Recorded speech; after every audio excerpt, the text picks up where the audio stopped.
Fijaros, a mí me sigue fascinando, a la vez que alarmando, algo que ocurre solo, solo ocurre en este sistema ancestral de opresión de una mitad de la humanidad contra la otra mitad. Solo ocurre en este caso, y es quién decide lo que es violencia y lo que no. Es decir, en todos los casos de relaciones, estructuras de opresión, de opresión, de discriminación y de violencia de un colectivo sobre otro, quien decide lo que es violencia es el sujeto oprimido. Y además se escucha la voz más crítica del sujeto oprimido.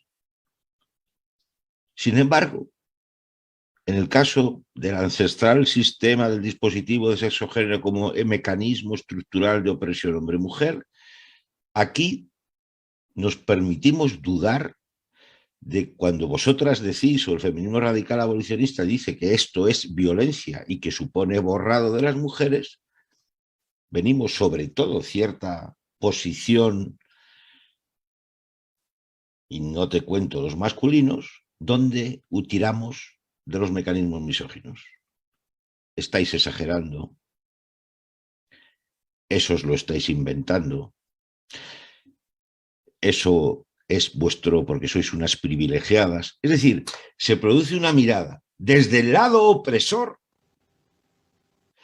al cuestionamiento de vuestra posición como sujeto oprimido. Y esto solo ocurre en este mecanismo. Y ocurre precisamente en la entrada, vamos a llamarlo caballo troyista, de una masculinidad diversa que quiere suplantar a las mujeres.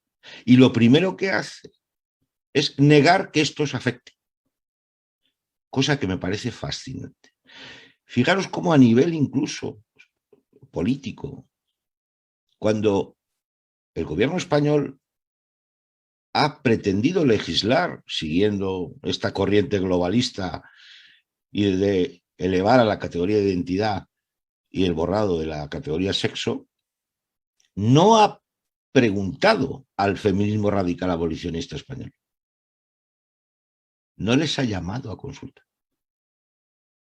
No vaya a ser que, es decir, la voz más legítimamente crítica de que y argumentada con la sabiduría centenaria ya feminista de que esa legislación supone violencia estructural e institucional contra las mujeres, esa voz no se ha escuchado. ¿Y qué otras voces aparecen?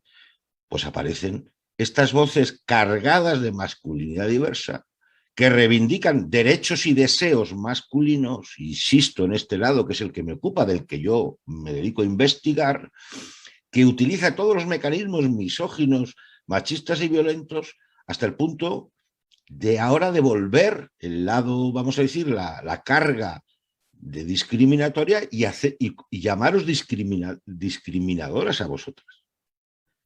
Y aparece la famosa palabra, que es este nuevo mantra, que antes os llamábamos brujas, feminazis, y ahora os llamamos TERFs.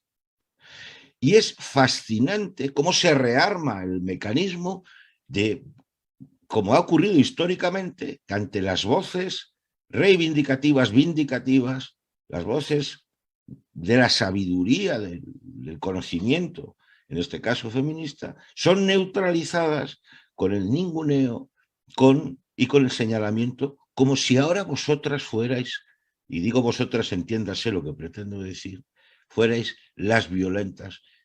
Y esto es sorprendente porque solo pasa en este mecanismo. ¿Por qué? Porque el discursivo es mente patriarcal. El discursivo está producido por una mente patriarcal que no considera que la otra mitad de la mujer tenga una voz, la otra mitad de la sociedad tenga una voz reconocible.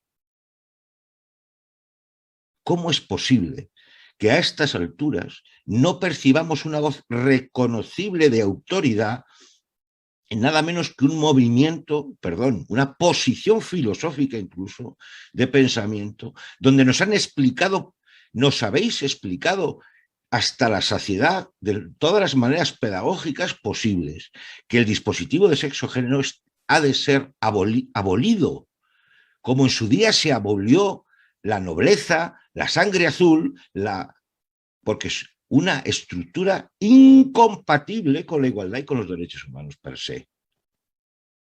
Sin embargo, ahora nosotros, y digo nosotros, esta mente patriarcal abefénica, se rearma y progresa en la dirección donde no se va a distinguir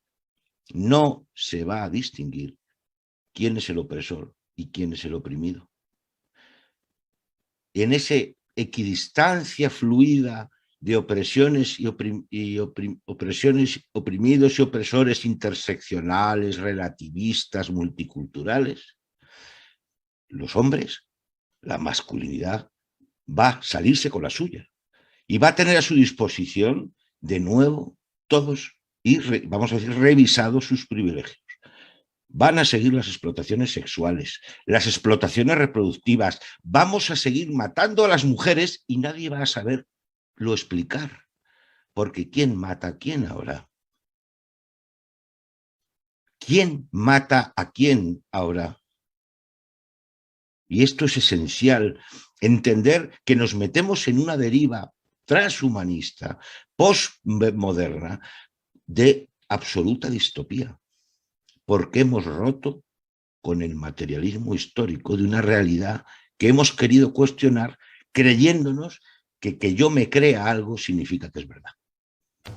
Esto es Diálogos sobre la masculinidad, reflexiones autocríticas sobre el constructo masculino en todas sus formas, hegemónico o diverso, con agenda radical abolicionista.